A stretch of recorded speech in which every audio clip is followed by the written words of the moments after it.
Paano ba? Paano mo malalaman kung mahal ka ng isang lalaki? Sign number 1. Masaya siya kapag kasama ka niya. Yung walang paglagyan ng saya sa puso mo, kaya nagiging halata na ito.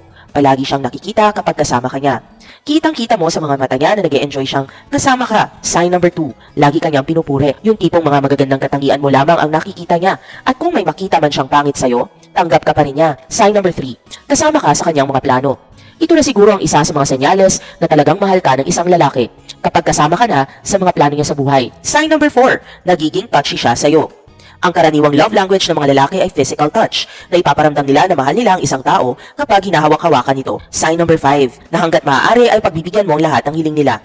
At kung sa bawat hiling mo ay hindi siya tumatanggi, malamang na mahal ka na ng isang lalaki. Sign number 6, bumibili siya ng mga regalo para sa'yo. Isang senyales na mahal ka ng lalaki kung palagi kanyang binibilhan ng regalo. Maliit man ito o malaki, mahal man ito o hindi, basta naaalala kanyang bigyan. Sign number 7,